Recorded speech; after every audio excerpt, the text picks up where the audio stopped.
J.P. Morgan, publicly considered a financial luminary at the time, exploited his mass influence by publishing rumors that a prominent bank in New York was insolvent or bankrupt. Morgan knew this would cause mass hysteria, which would affect other banks as well. And it did. The public, in fear of losing their deposits, immediately began mass withdrawals. Consequently, the banks were forced to call in their loans, causing the recipients to sell their property, and thus a spiral of bankruptcies, repossessions, and turmoil emerged. Putting the pieces together a few years later, Frederick Allen of Life magazine wrote, "The Morgan interests took advantage to precipitate the panic, guiding it shrewdly as it progressed." Unaware of the fraud, the Panic of 1907 led to a congressional investigation headed by Senator Nelson Aldrich, who had intimate ties to the banking cartels and later became part of the Rockefeller family through marriage. The commission, led by Aldrich, recommended a central bank should be implemented so a panic like 1907 could never happen again. This was the spark the international bankers needed to initiate their plan. In 1910, a secret meeting was held at a J.P. Morgan estate on Jekyll Island off the coast of Georgia. It was there that the central banking bill called the Federal Reserve Act was written. This legislation was written by bankers, not lawmakers.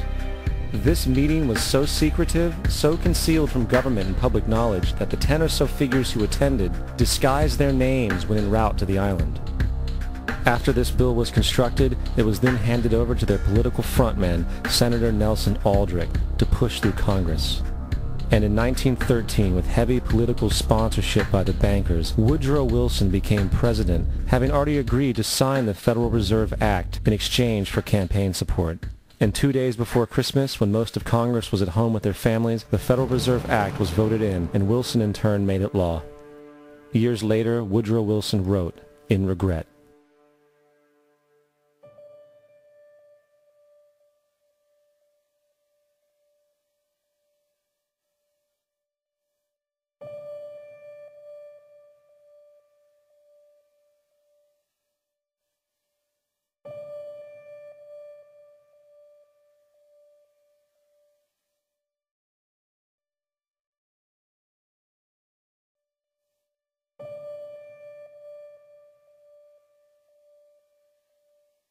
Congressman Louis McFadden also expressed the truth after the passage of the bill.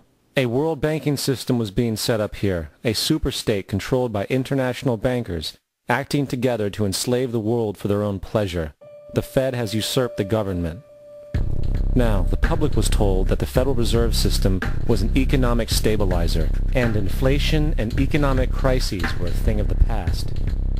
Well, as history has shown, nothing is further from the truth. The fact is, the international bankers now had a streamlined machine to expand their personal ambitions. It's alive! It's alive! It's alive! For example, from 1914 to 1919, the Fed increased the money supply by nearly 100%, resulting in extensive loans to small banks and the public.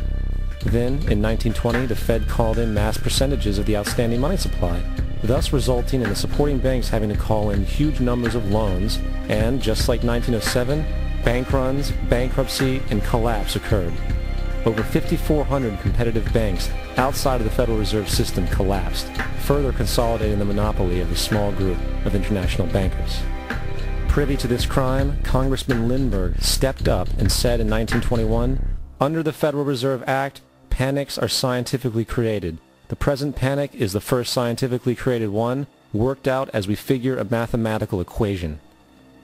However, the Panic of 1920 was just a warm-up. From 1921 to 1929, the Fed again increased the money supply, resulting once again in extensive loans to the public and banks. There was also a fairly new type of loan called a margin loan in the stock market. Very simply, the margin loan allowed an investor to put down only 10% of a stock's price, with the other 90% being loaned through the broker. In other words, a person could own $1,000 worth of stock with only $100 down. This method was very popular in the roaring 1920s, as everyone seemed to be making money in the market. However, there was a catch to this loan. It could be called in at any time and had to be paid within 24 hours. This is termed a margin call, and the typical result of a margin call is the selling of the stock purchased with the loan. So, a few months before October in 1929, J.D. Rockefeller, Bernard Baruch, and other insiders quietly exited the market. And on October 24, 1929, the New York financiers who furnished the margin loans started calling them in masse. This sparked an instantaneous, massive sell-off in the market, for everyone had to cover the margin loans.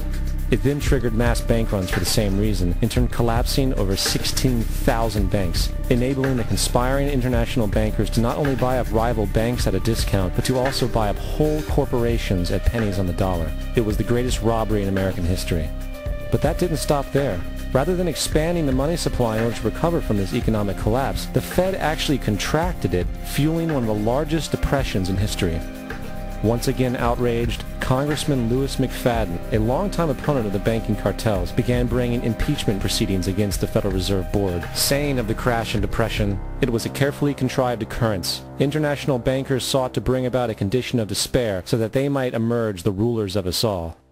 Not surprisingly, and after 2 previous assassination attempts, McFadden was poisoned at a banquet before he could push for the impeachment. Now, having reduced the society to squalor, the Federal Reserve bankers decided that the gold standard should be removed. In order to do this, they needed to acquire the remaining gold in the system. So, under the pretense of helping to end the Depression, came the 1933 gold seizure. Under the threat of imprisonment for 10 years, everyone in America was required to turn in all gold bullion to the Treasury, essentially robbing the public of what little wealth they had left. And at the end of 1933, the gold standard was abolished. If you look at a dollar bill from before 1933, it says it is redeemable in gold. You look at a dollar bill today, it says it is legal tender, which means it is backed by absolutely nothing. It is worthless paper. The only thing that gives our money value is how much of it is in circulation. Therefore, the power to regulate the money supply is also the power to regulate its value, which is also the power to bring entire economies and societies to its knees.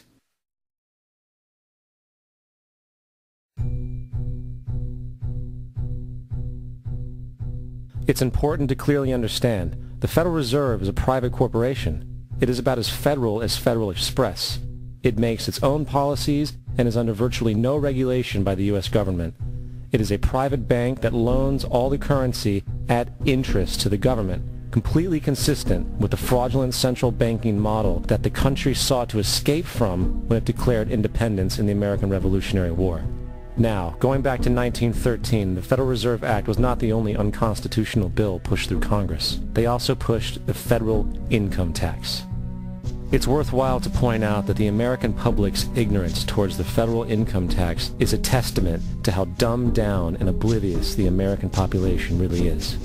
First of all, the federal income tax is completely unconstitutional, as it is a direct, unapportioned tax. All direct taxes have to be apportioned to be legal based on the Constitution. Secondly, the required number of states in order to ratify the amendment to allow the income tax was never met, and this has even been cited in modern court cases.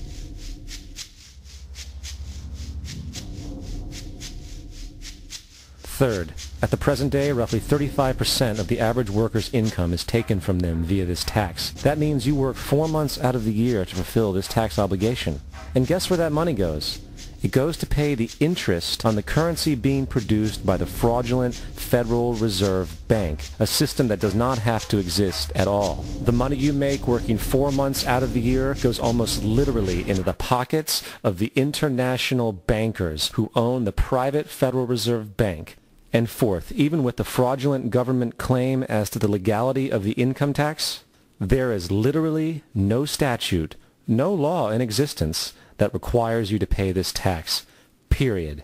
I was at that point where I couldn't find the statute that clearly made a person liable, at least not me and most people I know, and I had no choice in my mind except to resign. Based on the research that I did throughout the year 2000 and that I'm still doing, I have not found that law. I've asked Congress, we've asked a lot of people in the IRS commissioners, helpers. They can't answer, because if they answer, the American people are going to know that this whole thing is a fraud. I filed an federal income tax return since I left. I have not filed a tax return since 1999. The income tax is nothing less than the enslavement of the entire country. Now, the control of the economy and the perpetual robbery of wealth is only one side of the Rubik's Cube the bankers hold in their hands. The next tool for profit and control is war. About the mindless menace of violence in America, which again stains our